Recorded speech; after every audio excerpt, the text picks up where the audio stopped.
Welcome to the State of It podcast, a new generation of the old series where I'm taking over from my brother who just left to the Navy. I'm Horatio Murrin, son of David Murrin, who's here next to me. Hi, Dad. Hi, Horatio. Great to have you here on your first show. Yeah, slightly nervous, but we'll get through it. I'm going to start by reintroducing David Murrin, who I'm actually going to call my dad, to the podcast since it's been a while and a few things have changed. David has been involved in geopolitics for the past 3 decades and has authored many books.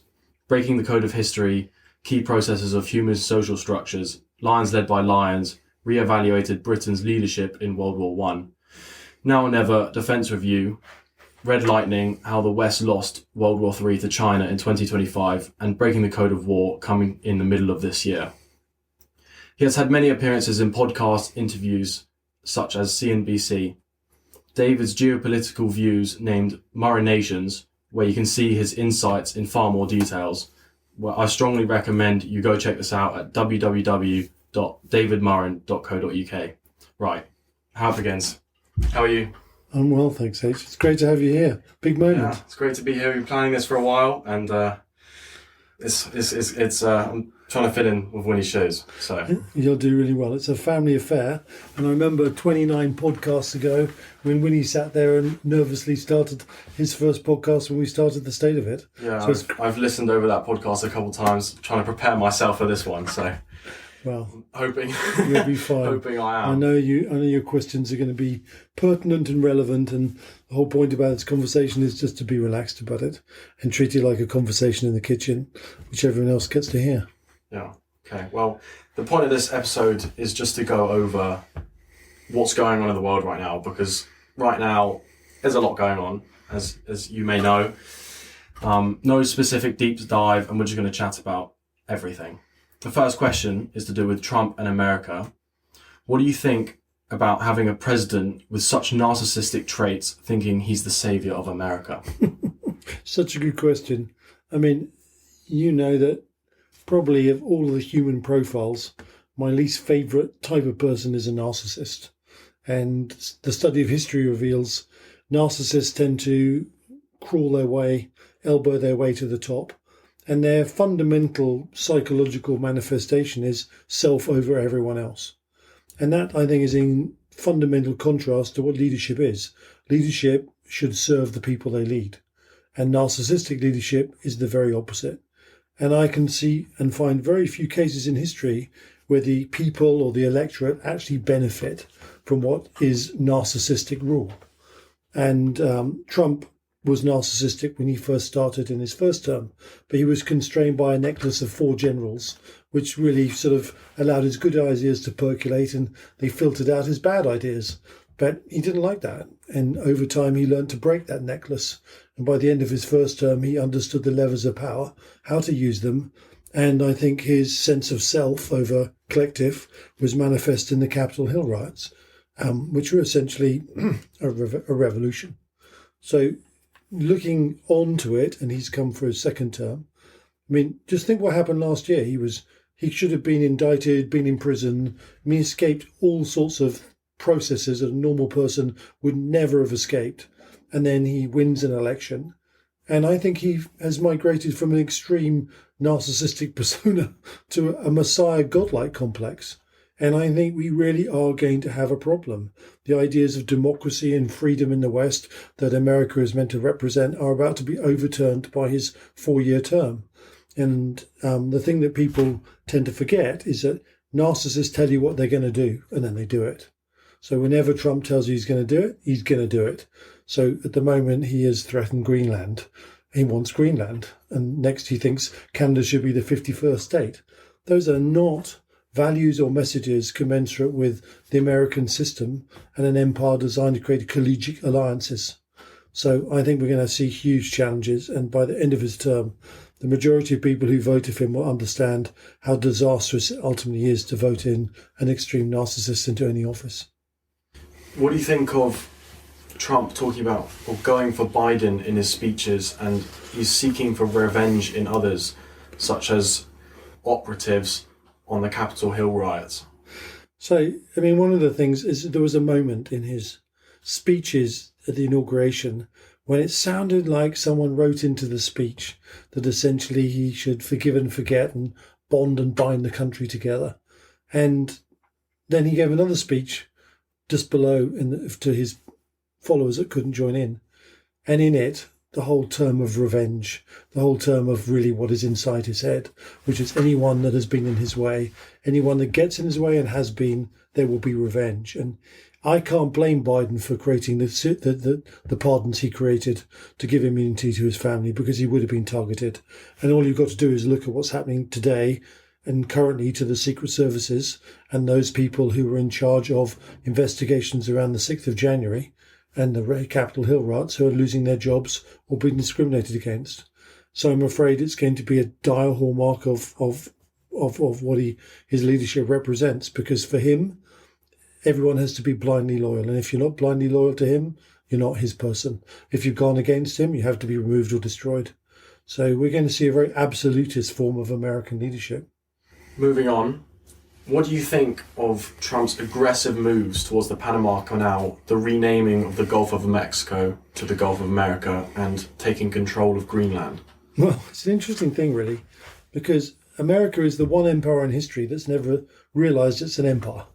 And that's because people think empires have colonies and they have occupied forces. But in many ways, America is an evolved version of an empire, in that it has individual countries who have democratic elected leadership, which are guided very strongly in varying degrees from Washington, that live inside the defence footprint where the dollar is traded. Dollarization and trading in dollars means the circulation of dollars brings wealth back into the core of the empire, lets the economy be bigger, lets it borrow money and do things it couldn't do otherwise. So for those people in Kansas driving around who think, what are we doing in Iraq and what are we doing in Afghanistan and why should we bother about Ukraine? Quite simply to maintain the dollarized footprint, because otherwise, if you don't maintain it, the empire is going to implode. And so, ironically, Trump is actually going to behave more like an empire than we've ever seen, which is part of the hallmark of being in the last phases of decline, when someone really manifests who they are.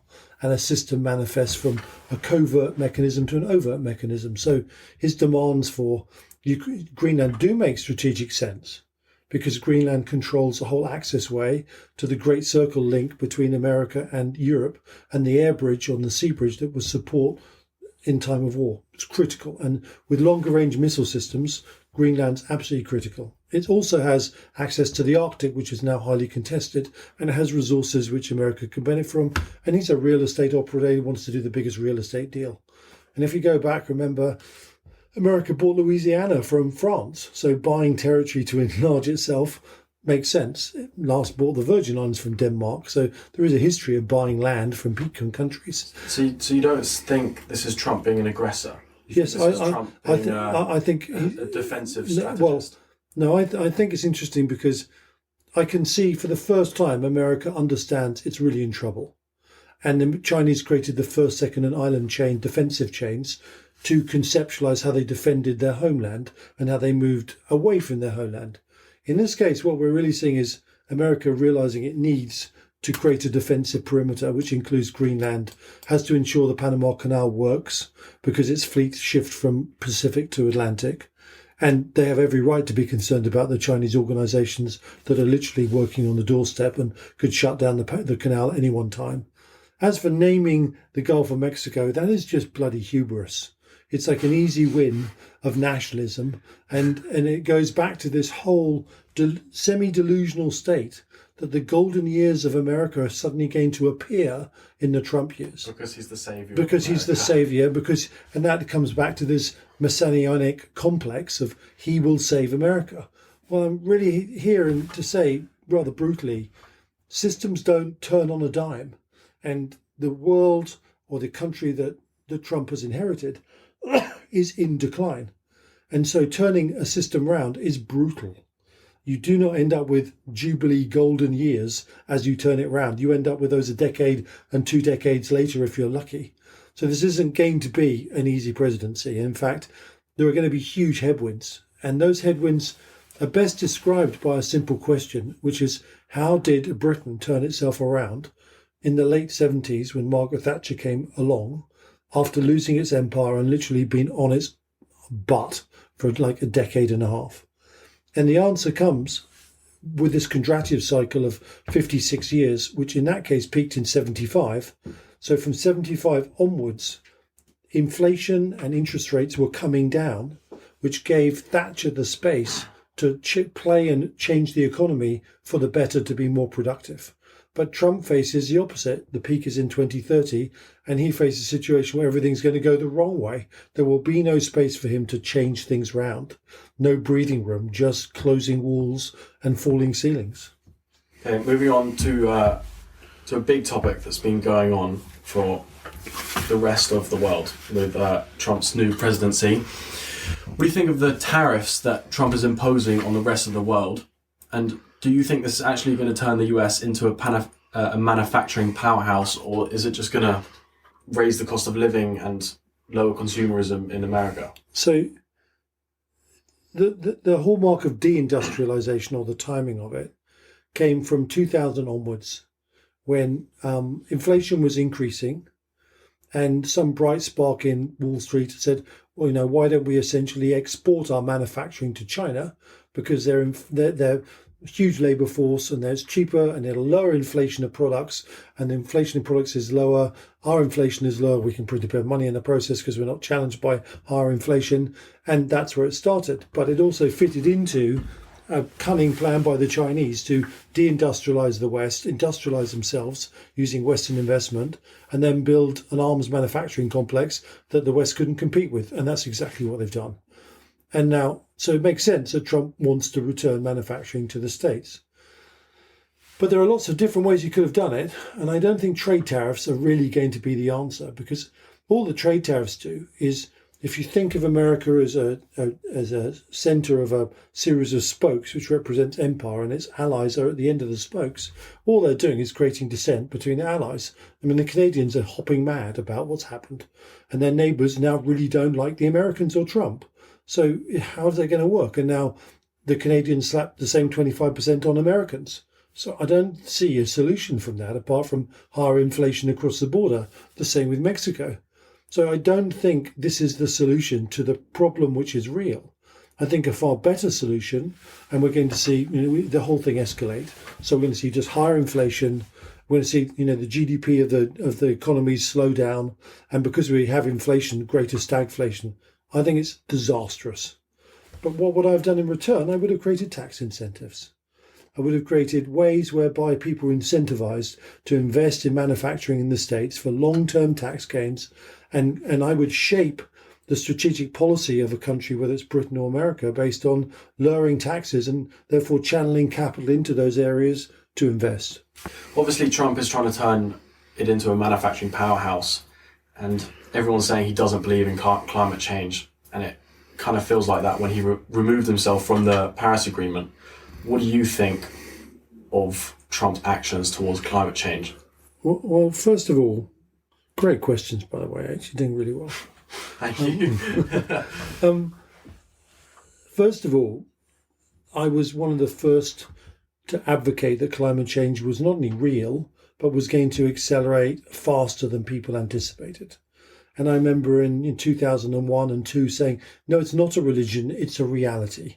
And the reason why we don't see temperature changes is because the heat sinks in the world, like the oceans are absorbing heat, like your frying pan absorbs heat initially when you put it on the top of the hot plate, and then suddenly it gets hot when the heat's absorbed to a certain threshold. That's our climate. And I said the way that we're going to see that change is higher average wave heights, because it's the interface of the atmosphere with the sea, putting energy in, and wave height is the energy of the climatic systems, and greater number of rogue waves and more energetic weather systems, which then, land on countries like America and Florida and cause increasing damage.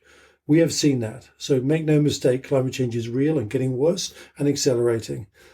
But I also said we're never going to solve it because we have a hegemonic challenge from China against America in the window of the contractive cycle from going to a peak of 22 to 2030. And the result of that process is to make the challenge, you need the cheapest energy source you can. And the cheapest energy source is coal. And for the Chinese, it's strategically secure because they can get it from their own territory rather than ship it in. One of the reasons why they love EV cars is because they use oil power to create grid power via coal.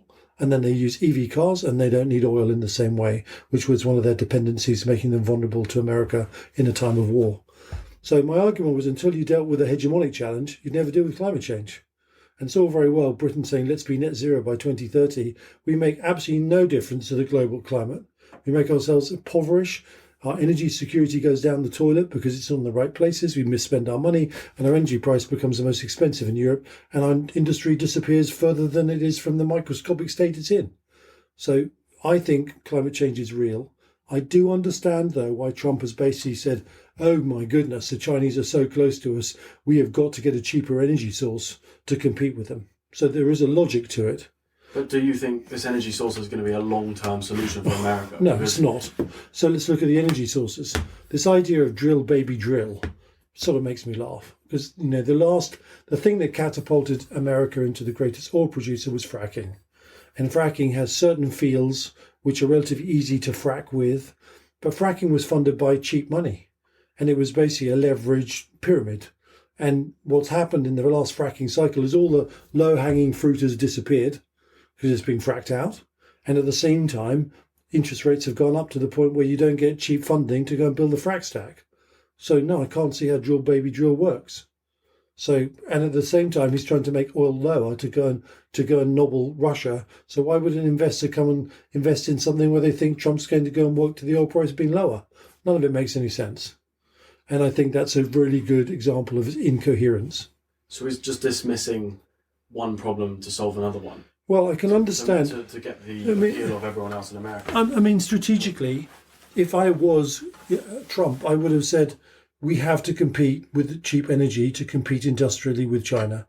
And I believe in climate change, but we have to belay it because this great hegemonic challenge could wipe us out before we get to live with the benefits of modifying climate. I think there are some answers which do need to be considered, and that is nuclear power is the solution, and small nuclear reactors are definitely the way forwards. So, if I was American, it's a longer solution, and that's the problem. You need quick fixes because the time frames are short. And I think the memory of the whole fracking bubble and the burst and suddenly oil spurt forth is in Trump's mind.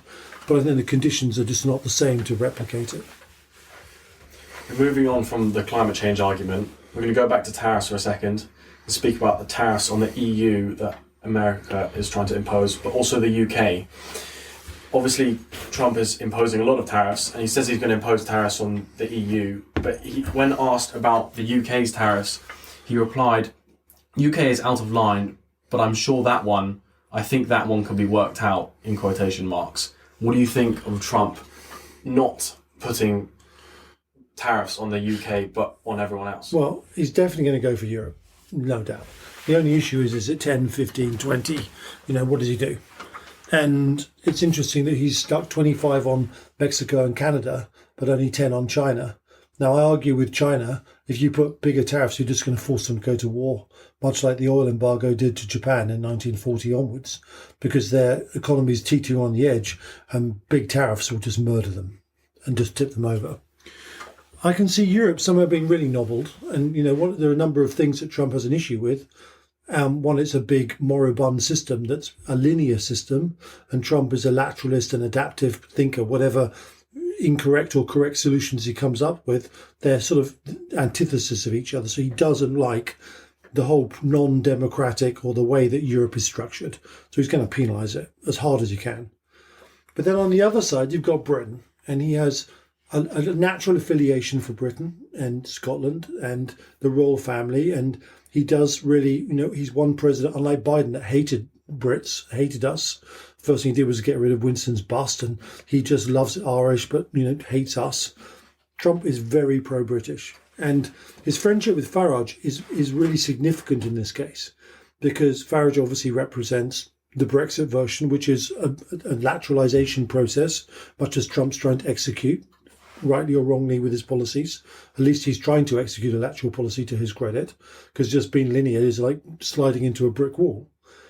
But what's interesting about it, furthermore, is that Starmer, of course, is massively to the left. He's a neo-Marxist, in my opinion, in his policies. And so Trump's got an interesting option here. We know that Starmer's trying to sidle us back into Europe, and he's trying to break the Brexit dynamic and the trust. Even though he said he wouldn't, that's what he's trying to do, under the pretense of growth and all sorts of other rubbish. I think Trump is going to offer us an exclusion to tariffs and a trade deal, and that will lock us out of Europe. And I think Farage has a hand in that. Farage will explain to him that by offering these certain policies in a certain way, it means we're not going back into Europe, we're going to be separate. And if America then will do a trade deal with us, suddenly Brexit looks like the best thing we ever did. So I think that's the context that we're seeing at the moment. But the other thing that's relevant is that Britain has been... The last time Britain was the wrong side of America was the Suez Crisis, where we tried to do something with France and with Israel. And the Americans said, nope, can't do that. And we lost our empire and we were humiliated. I think Starmer represents the first time where if you were in a quiet room with Musk and Trump, they actually want regime change. They want to undermine Starmer. And I don't think it was a coincidence that Musk went for Starmer over the issue of, the whole sort of misuse and abuse of young girls, but from immigrants who are Pakistanis, and the lack of the prosecutor's office and prosecution of as it should have done, an even-handed way, because it leads right the way back to Starmer. That didn't happen. That was the beginning of undermining Starmer and his government. So I think there's a regime change dynamic, and I don't think this Labour Party is going to make the next 5 years. I think it's going to stumble, whether it's a debt crisis, which is linked to America on our own, or some part of this, they're not going to make their 5-year term. Interesting. Moving closer to home, the current defence spending in the UK, or Britain, is 2.3%. What do you think it should be? And where would you take this money from to increase the spending if you think it should be? So we should be at 5%. And we should have been at 5% on the first day of the Ukrainian invasion, because that invasion, to me, was the beginning of World War III. It's not going to get better. It won't go back in the jack in a box. And we should have done that immediately. The state of our armed forces is probably weaker and more incapable of delivering lethal outcomes to our enemies in the places we should do. I think the whole NATO construct is very similar, by the way, but we are particularly weak, and we've run our forces down in ways which are just disgusting. And it's not just Labour who now have the responsibility for it.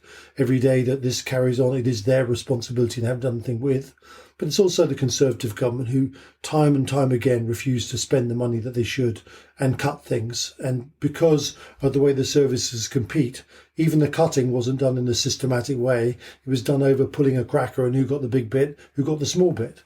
So we have a total mess, and we also have to spend 5% in capital spending immediately to rebuild our defence infrastructure and to buy capital items that actually make our defences work. We have no missile defence, and as Ukraine has learnt, and Israel has learnt, missile defence can save you or not save you. Yet we have none of that capability. That's irresponsible. So I argue we need 5% in capital and 5% per year going forwards. I think Trump is going to try for 5% anyway.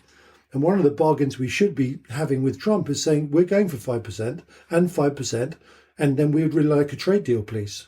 And a trade deal on the terms that actually then really invigorates our economy.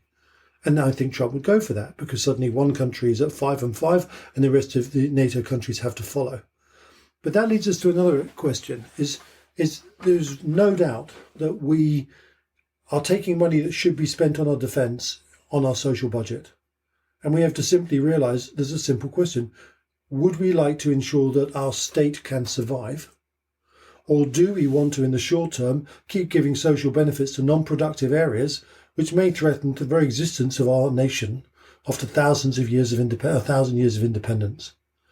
And the big question is, no, we shouldn't allow that. We have to find more efficient ways with the NHS that create better outcomes for less money. And I don't think money is a solution to solving them. It's a lateralized revolution in thinking about how we provide care, who manages the service, how the whole structure is created, and forcing people to be responsible for their health rather than making themselves sick and saying, hey, fix me.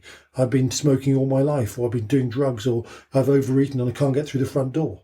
I think we need self-responsibility from people. That requires a big Surely that requires an injection in itself to sort out the NHS. It requires a huge policy change of lateralisation, much as Trump is trying to do with the government. It's like saying, this system doesn't work. We need to really think about how to make it efficient with lateral thinkers to do it.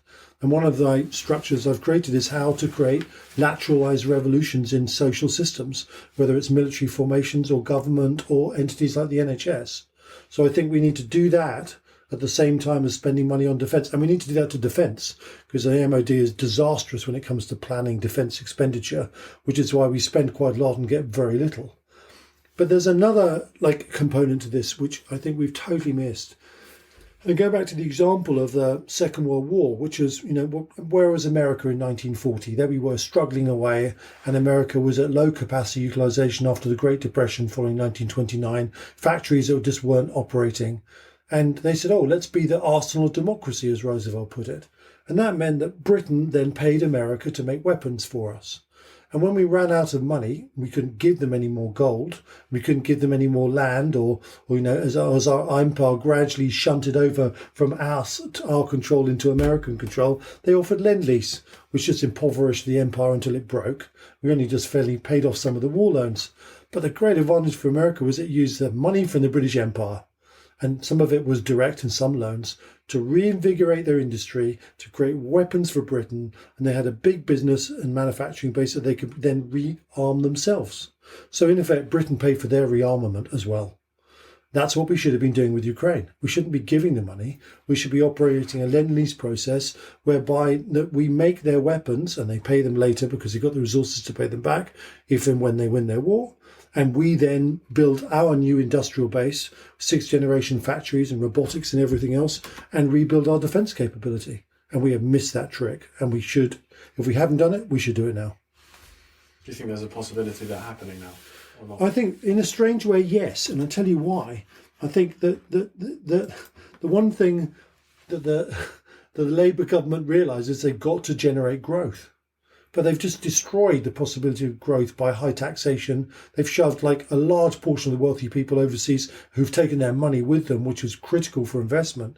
So they need another mechanism. And the only mechanism I can think of is this arsenal of Ukraine concept, where we use Ukraine's wealth and process to arm them and ourselves simultaneously and build real productivity at the same time. I think it may well, because it's a great idea. And I put it forward to various people who are trying to take it to the government. And part of me doesn't want to perpetuate the Labour government, but actually I prefer to see our country sustain an activity like this and be stronger, even if it means Labour gets stronger temporarily, because it's critical for our survival. Do you think if we went ahead with this and we used this programme, like you said, the money from that would actually be used for our defence, or would it just be spent elsewhere in our country like it always is? It's such a good question. It's a bit like road tax that isn't spent on potholes. Yeah. Knowing the history of our government, they would screw the pooch. But this case, they can't afford to. It really, our very survival lives and dies on our now ability to create emergency air defence systems.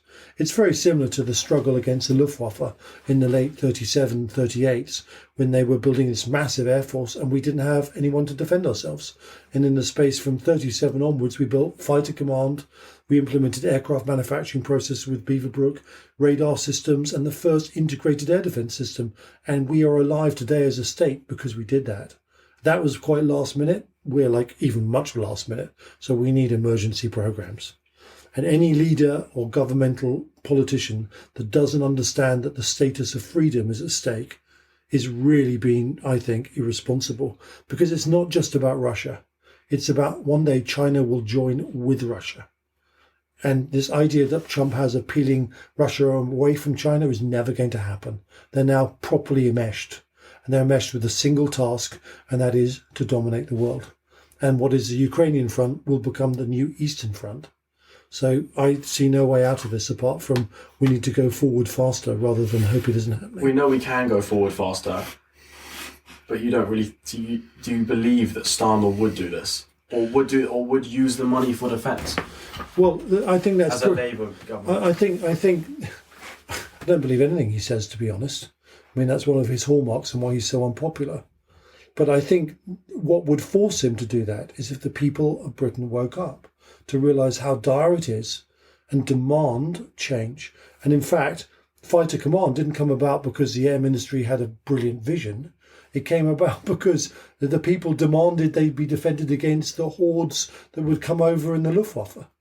So it can be driven by the people, but we need much greater collective awareness and to demand change, which is why my Now or Never bill, which is somehow stuck in the House of Commons and isn't going any further, is something that we tried to create where people can sign up and say, yes, we want 5% in capital spend and 5% on defence, and it has to be now, otherwise it'll be never. Moving on, I'm taking over from my brother Winston, who's currently in the Navy, just joined the Navy. What do you think about having a son who's just joined the forces? Well, I have mixed emotions. And my first emotion is I'm immensely proud of him. And I'm really proud of him because of all of his generation. He has been brought up working alongside me and understands the concept of conflict and geopolitics, which I've talked about, that many adults find difficult to focus on, which he's absorbed, and he knows that he's joined up in a wartime situation. And this isn't a peacetime, join the Navy and whoops, I got caught. He knows the dangers are very real. And we had numerous conversations about that. And I had to explain to him that he could not hope it wasn't going to happen, because it is happening in front of us. And if he's lucky, that's fantastic. But he is joined up and will end up going to war. Now, as a father, having that conversation, it's not an easy conversation to have. But I admire Winston enormously because he is consciously taking a decision with all the facts in front of him. But there's another element to it which I found incredibly difficult, which is I started this journey of speaking publicly about the geopolitics I'd constructed as an investment theme. And I did it because I realised we would have World War III by 2022, 2 decades ago. And having had you and Madeline and feeding you a week after you were born in California, and I remember thinking, what world have I brought you both into? And knowing this correlation of events was coming, I decided I would then start speaking publicly to try and make a difference and do what I could. And I actually felt incredibly angry at Winston joining, and I had failed to actually wake the world up to the fact that this conflict was upon us, even though we choose to deny it. And it was oozing out of my pores for 5 weeks. And my anger was at our consistent leadership over 2 decades, which have laid the foundations of this through our weakness. And it took me about 5 weeks to stop being that angry and frustrated. But now going ahead, I mean, obviously, I've been a huge advocate that we create the mechanism to create deterrence and defence for our country. But now I think I've moved into another step, and that is I think of those poor soldiers that were sent to Afghanistan and Iraq in snatched Land Rovers that had no chance when they ran over an IED because we didn't prepare ourselves for war and the MOD couldn't get its shit together to provide the right weapon systems that gave them survivability. And right now I feel, on top of all the motivations I had before, I feel like I am campaigning on behalf of Winston and his peers to make sure that they have the right weapons, that if they are in a conflict, they have the right weapons to have the greatest chance of success for themselves and their nation. And at the moment, I don't believe they have. So we've got a lot of work to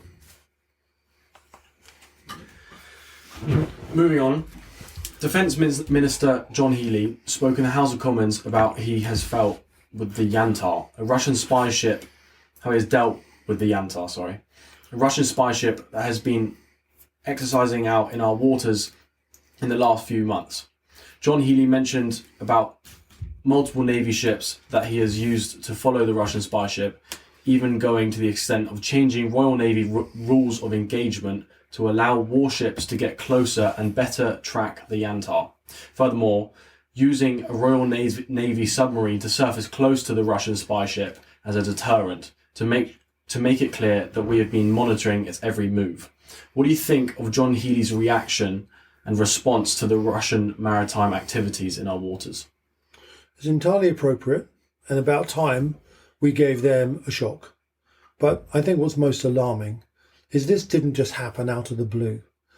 Putin understood the construct of grey war, of the areas of vulnerability in the subsea domain of infrastructure. And he basically has a large fleet of what looks like ships like the Yantar and their survey ships or tugs that have dual capabilities. The other capability is to attack subsea infrastructure, whether it's energy or communications. And we have been asleep at the switch. And on top of that, we've sent consistent signals of reducing our navy and the size of our navy such that it's encouraged Putin to be more aggressive. So much as Putin is the aggressor, we've done everything to say, come on, baby, because we're not going to buy warships to defend ourselves. Our number of ASW ships is falling. We don't have enough submarines. The serviceability is low. And it's a small miracle that we could get 3 ships together to basically control what the Yantar was doing, because the Yantar's been running around quite freely for a little while. And I heard of a case back in 21 when a Kilo-class submarine was in the RSC, wouldn't get off the seabed, and they had to drop 200 dummy warheads on it. True or false, it's an indication of how many times our boundaries in the subsea domain have been breached by the Russians. And yes, we gave them a shock. But that shock itself is a little concerning. We used a high-value SSN nuclear attack submarine, of which there's only 2 at sea at any one time, to chase the Yantar. That is not a good use of an asset. And yes, it popped up nearby and said good morning, and they scattered.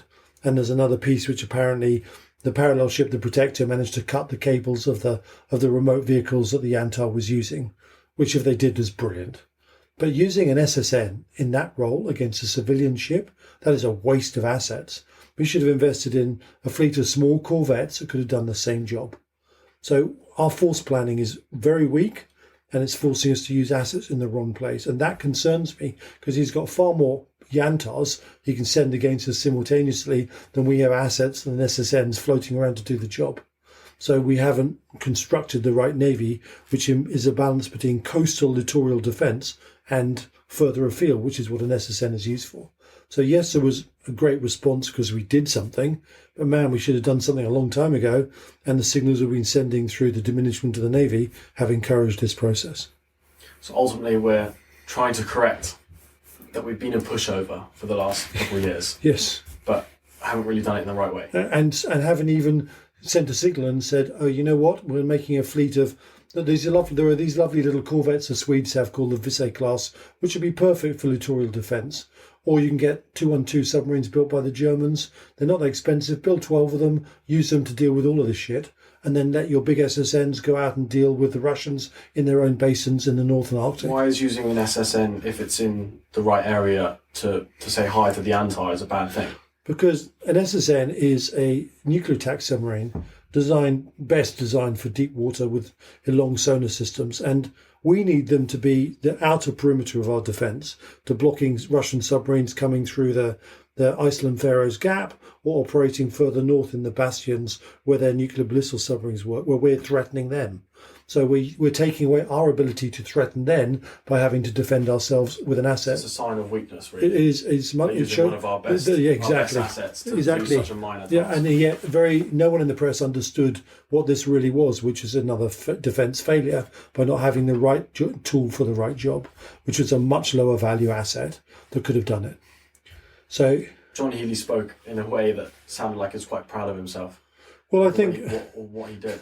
I think that sort of shows you how actually diabolical we've really been as a nation, and I'm afraid Labour, because the defence cut Labour put before, for the saving of 500 million that Healy did, so he's responsible for, removed our amphibious capability, the 2 amphib ships, which cost 9 million a year to mothball, and that was the basis for the Royal Marines to embark and protect the northern access across the Iceland-Faroes Gap, critical to our defence. They were disabled. Then they got rid of a whole helicopter fleet, which, yes, they were old, but again would have been part of amphibious operations or cross-decking, critical for that sort of process. And I just cannot believe we did that. We got rid of a frigate, and yes, apparently the frigate was old and knackered and took time to stay away, but it was an ASW frigate that could have been on site instead of the SSN. So, no, I'm not happy. I think it's nice for a moment to pull one over them, but in the panoply of constantly under pressure from Russia and being pushed back in a shadow war, which involved, I think, an explosion in the submarine. It was called a fire, but I don't think it was a fire. How can you think it was a fire in a strategic location? So this whole sabotage shadow war that Putin's been conducting needs to be met head to head, where we do more to make sure he understands he can't do it, because we're losing the grey zone battle. Do you believe in the defence minister's abilities to do what he's meant to do and defend us? I'm afraid I don't. I think he's a really well-meaning man. He has a son in the reserves, which makes it similar and meaningful. But do I think he has a big enough vision and the boldness to stand up to the UK Treasury, which basically has shaped defence policy by constricting it for decades? No, I don't. And I don't think this is the time for just a competent person, a well-meaning person. This is a time for a very bold, visionary person to shape our security policy. And that means disabling the Treasury's attacks on the MOD. It means revolutionising the MOD so it's more efficient in the use of its purchasing power, and it's more adaptive in the way it designs weapon systems and delivers them in a short time. And I don't think he's that revolutionary person. He's more linear than natural. Moving on to our last question. How do you think President Trump is going to solve the Russian-Ukraine war? Originally, he said 24 hours. Obviously, that's passed. Then he moved on to 100 days, and now it's 6 months. Is that right?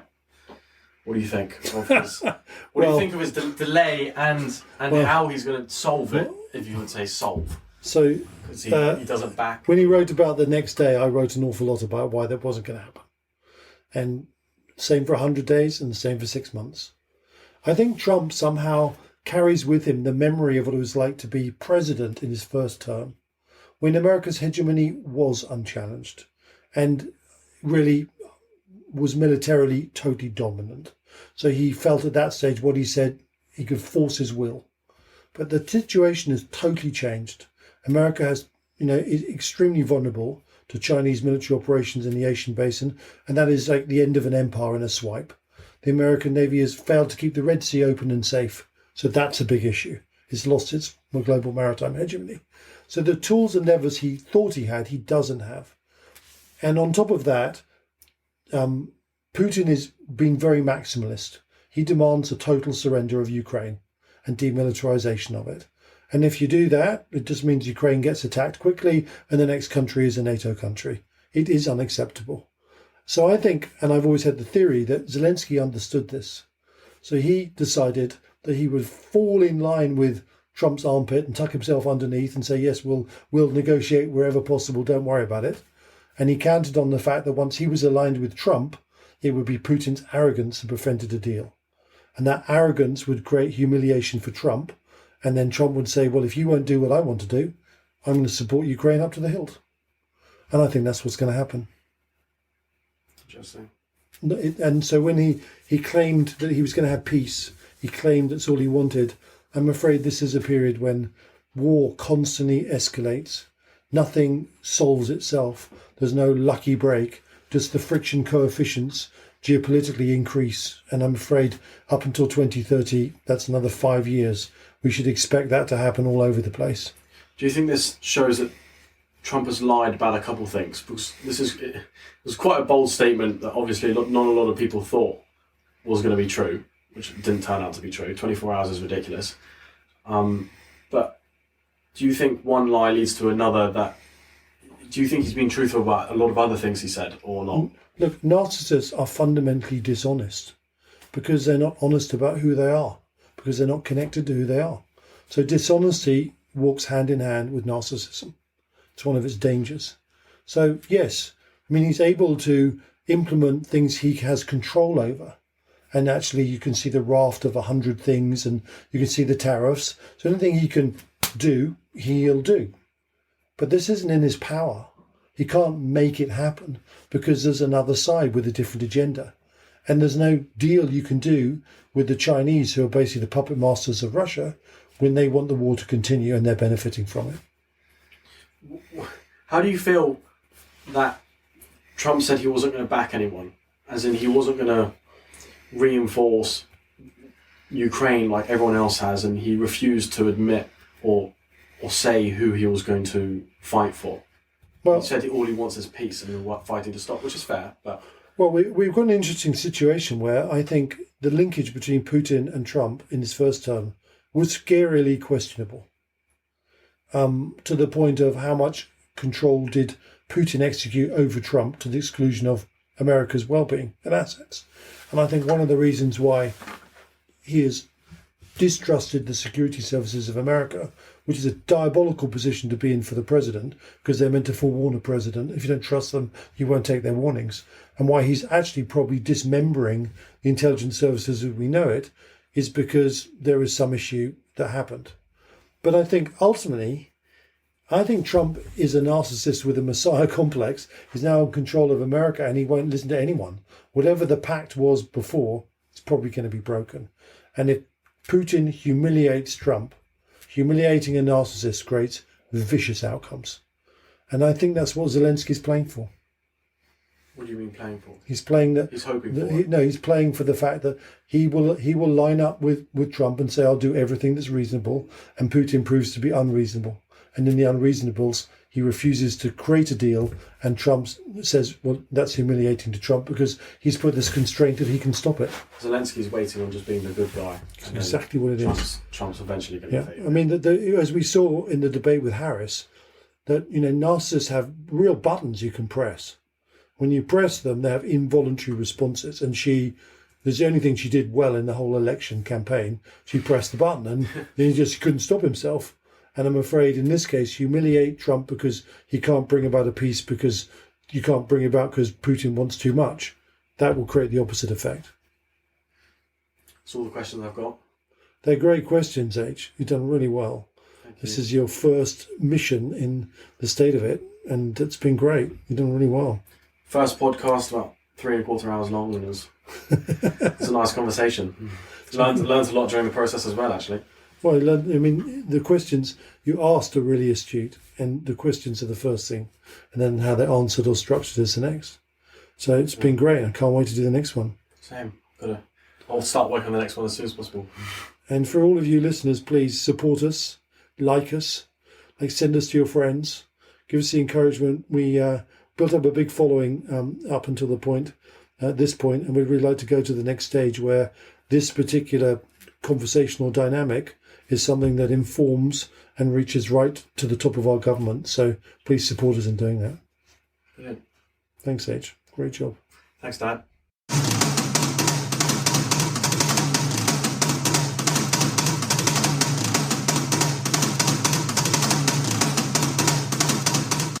David Murrin specialises in using the past to predict the future and is an accomplished public speaker, hedge fund manager, and market trader.